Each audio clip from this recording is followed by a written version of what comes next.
عن dadka Soomaaliyeed meel kasta oo ay joogaan kula dardaarmaya waxaan naga reeban walaalayaal inaan ku hadaaqno hadallada xanafta leh ee soo nooleynaya xusuusta murugada leh ee na soo martay nasiib darro maamuladii isxigxigay ee Somaliland nalama garan ama way garteene waa ku dhiiran waayeen in xalku naga jiro dhanka wada hadalka lagu gaaro midnimo waxayna qaadeen wadooyin si kala fogeynaya dadka deegaanada wada degan ama dadka Soomaaliyeed guud ahaantii xiriiro badan oo aan la sameynay madaxdii kala duwaneyd ee kala dambeysay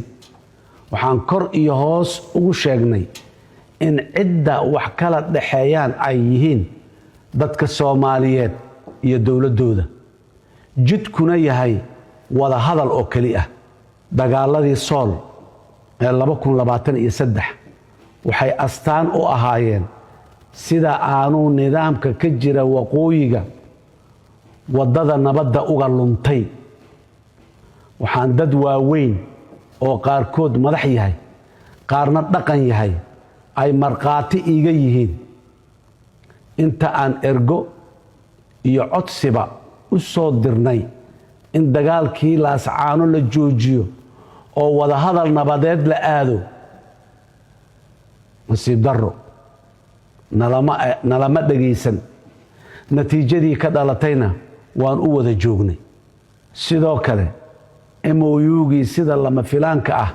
dig loo soo siiyey iyadoo wada hadallo yididiilo leh noo socdaan ballamana aan dhigannay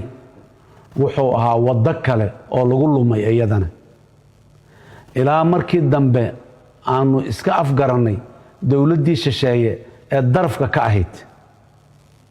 walaalaheensa ay ka adkaysteen inaan iska afgaranno MOU-gii maanta waxaa mar kale inoo caddaatay sida maamulka Hargeysa ugu nugul yahay damaca shisheeye markii ay Israa'iil aqoonsi ka raadiyeen oo iyaduba go'doon ah kuna caanbaxday boobka barakicinta xasuuqa dadka reer Falastiin taas oo ah wax qof kasta oo damiir leh ka murugooday